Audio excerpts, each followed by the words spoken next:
Japan का मुल्क अपनी गैर मामूली सकाफत और अजीब व गरीब रवायात की वजह से खासा मशहूर है। लेकिन जापान के बारे में ये हकायक इंतहाई अजीब व गरीब और हैरत अंगेज है। जापान में ज़्यादातर लोग बे औलाद हैं, लेकिन हैरत की बात यह है कि वहाँ बच्चे गोद लेने की बजाय बड़ी उम्र के अफराद को अपने ख़ानदान का हिस्सा बनाया जाता है। 2011 में 90% अफराद जिन्हें अपनाया गया उनकी उम्र 20 से 30 साल के दरमियान थी। आमतौर पर गोद लेने का ये अमल अपने कारोबार या जायदाद का वारिस बनाने के लिए किया जाता है। गोल्डन गेट बर्ज के बाद माउंट फौजी के पहलू में मौजूद जंगल और कहकारा दुनिया का दूसरा बड़ा मकाम है जहां खुदकुशी की जाती है। हर साल 70 से ज्यादा लाशें यहां से उठाई जाती हैं। लोगों में इस जगह की मकबूलियत इतनी बढ़ चुकी है कि जापानी अहकाम यहाँ होने वाली अमवात के असल अदादोशुमार नशर नहीं करते।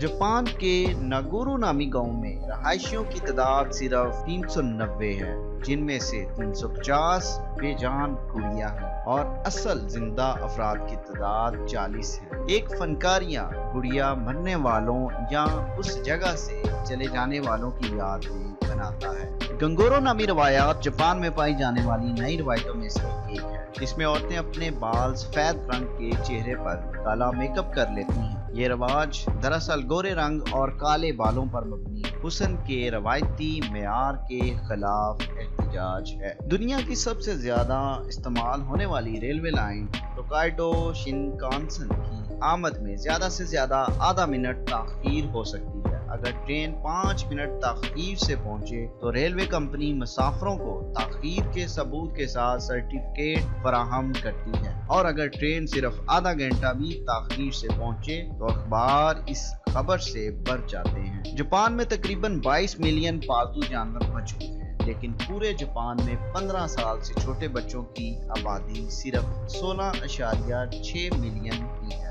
यानी इस मुल्क में बच्चों से ज्यादा पालतू जानवर पाए जाते हैं। जापान में बहुत से अमल और बातें हमेशा अच्छी नीयत से नहीं की जाती। यही वजह है कि जापान के लोग माजरत करने के 20 से ज्यादा तरीके जानते हैं। 1931 में जापान ने चीनी इलाके मंचूरिया पे हमला कर दिया।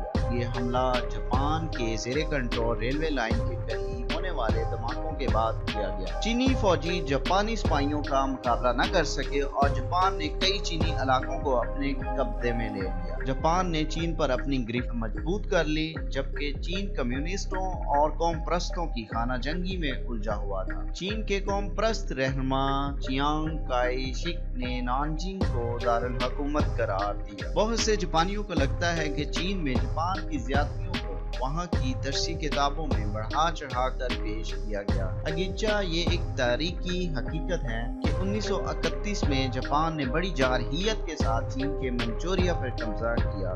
इसके नतीजे में 1937 में एक वसी जंग का आगाज हुआ, जिसका खात्मा 1945 में दूसरी जंग अजीम के साथ हुआ। इस दौरान लाखों अफराद जंग की वजह से हलाक हुए। दूसरी आलमी जंग ने इस इलाके में कौमी वकार को मरकज में लाने में बड़ा किरदार अदा किया। चीन आज की तारीख में माशी और अस्करी ताकत में बहुत आगे निकल चुका है, लेकिन इसके माजी ने भी इस सफर में नुमायां किरदार अदा किया है। चीन ने अपनी जिल्लत अमेज तारीख को अपनी दरसी कुतब का हिस्सा बनाया और आने वाली नस्ल को बताया कि इनके मुल्क को कितनी जिल्लत बर्दाश्त करना पड़ी। चीन अपने शहरियों को याद दिलाता रहता है कि इसे 1839 की पहली अफीवन जंग से लेकर दूसरी आलमी जंग तक किस तरह नुकसान उठाना पड़ा। चीनी शहरियों को ये नहीं भूलने दिया जाता कि जापान और मगरबी इस्तेमार कितने जलील हुए हैं।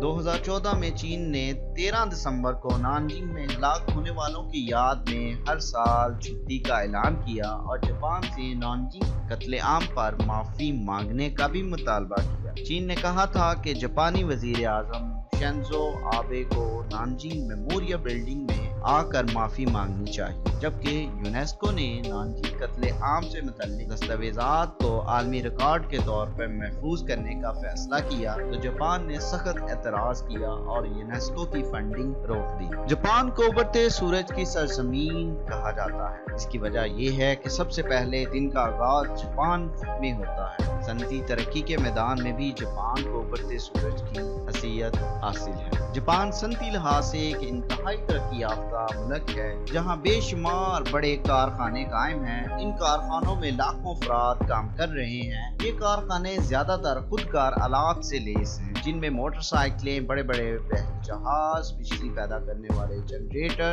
کمپیوٹر، لوہے اور فولاد کی مشینیں، کیمیائی سامان اور اعلیٰ معیار کی اشیاء، television set, electronic calculator, mobile phone, ساکت کیمرے، ویڈیو کیمرے تیار کیے جاتے ہیں۔ جاپان میں موٹر سازی کی صنعت نے انتہائی تیز رفتاری کے ساتھ ترقی کی۔ 1985 میں 1,22,70,000 گاڑیاں سالانہ تیار کر کے جاپان موٹر سازی کی صنعت میں پہلے نمبر پہ آ گیا تھا۔ موٹر سائیکلوں کی تیاری میں بھی جاپان سرِ فہرست ہے۔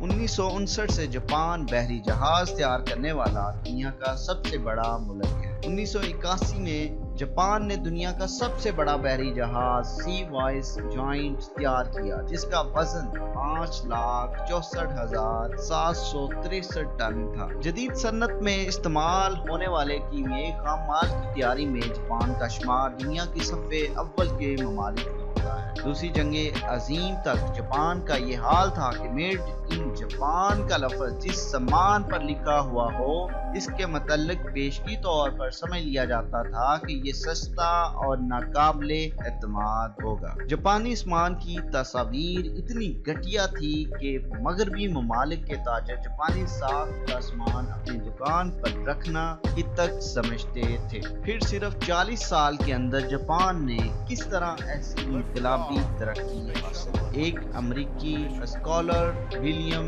رووچی کے الفاظ ہیں کہ اس کا راز اپنے کارکنوں کے اندر ترغیب پیدا کر کے بہتر سے بہتر معیار کی اشیاء تیار کرنے پر ابھارنا ہے۔ 1949 میں جاپان میں ایک صنعتی سیمینار کرایا گیا، جس میں امریکہ کے ڈائریکٹر ایورڈ ویلمنگ کو خصوصی دعوت نامہ بھیج کر بلوایا گیا، جنہوں نے اپنے لیکچر میں اعلیٰ صنعتی پیداوار کا ایک نیا طریقہ پیش کیا۔ یہ کوالٹی کنٹرول کا نظریہ تھا۔ جاپانیوں نے امریکی پروفیسر کی بات کو پوری طرح نہ لیا اور اپنے صنعتی نظام کو کوالٹی کنٹرول کے رخ پر چلانا شروع کیا۔ جلد ہی ایسا ہوا کہ جاپانیوں کے کارخانے بے نقص سامان تیار کرنے لگے۔ دنیا بھر میں جاپانی مصنوعات پر بھروسہ کیا جانے لگا۔ امریکہ سے کوالٹی کنٹرول کا مذکورہ نسخہ حاصل کر کے جاپانی امریکہ کی منڈی پر چھا گئے۔ امریکہ کا اپولو دوم جب چاند پر گیا تو اس کے اندر رکھنے کے لیے بہت چھوٹے ٹیپ ریکارڈر کی ضرورت۔ اتنا چھوٹا اور بالکل صحیح کام کرنے والا ریکارڈر صرف جاپان ہی فراہم کر سکتا تھا۔ اپولو دوم کے ساتھ جاپانی ساگا ریکارڈر چاند پر روانہ کیا گیا۔ جاپان میں ایک ایسا کلچر رائج ہے جس میں کارکنوں کو اس بات کا ہر وقت احساس رہتا ہے کہ ان کے ہاتھوں تیار شدہ مال سمندر پار ممالک کو برآمد کیا جائے گا، اور اگر اس کا معیار خراب ہوا تو جاپانی اشیاء کی اہمیت کم ہو جائے گی، نئے آرڈر ملنا بند ہو جائیں گے اور اس کے خراب اثرات جاپانی معیشت کو تباہ کر دیں گے۔ جاپانی معیشت کا سارا دار و مدار برآمدات پر ہے۔ ہر جاپانی کارکن کے لیے کم از کم 2 گھنٹے اوور ٹائم کرنا لازمی تصور کیا جاتا ہے۔ تیز کام کرنے کے ساتھ ساتھ جاپانیوں کے کام کرنے کی استعداد بھی دیگر قوموں کے مقابلے میں زیادہ ہے۔ امریکی جنرل موٹرز میں اگر سالانہ فی کارکن 11 گاڑیاں تیار کی جاتی ہیں تو جاپان کی مازدا موٹرز کا اوسط 33 گاڑیاں فی ورکر سالانہ ہے۔ میڈ ان جاپان کا دوسرا مطلب اعلیٰ کوالٹی، پائیداری اور سب سے بہتر لیا جاتا ہے۔ جاپان کی اس ترقی کا راز اس حقیقت کا اعتراف ہے کہ اس نے دوسری جنگ عظیم میں شکست کے بعد نہ ہی جھوٹی اکڑ دکھائی اور نہ ہی بے فائدہ ماتم میں اپنا وقت برباد کیا، بلکہ اثر نو جدوجہد کی۔ اس نے اپنے دشمن کے خلاف الفاظ کی بے مقصد جنگ میں پڑنے سے اجتناب کی اور اپنی ناکامی کا اعتراف کیا۔ اسی ناکامی سے ہی ان کو ترقی کی راہیں ملی اور اس ناکامی ہی نے جاپانی قوم کو تعلیم و صنعت کے میدان میں کامیابی سے ہمکنار کیا۔ جاپان دنیا کی عالمی طاقتوں میں سے ایک ملک ہے۔ ایک زمانے میں جاپانی دنیا بھر کی تجارت پر اس طرح چھا گئے تھے کہ کہا جاتا تھا کہ امریکی صدر کے الارم کلاک کے نیچے بھی میڈ ان جاپان کی مہر لگی تھی۔ लेकिन जापानियों को तरक्की याफ्ता उनकी कुछ आदात ने बनाया।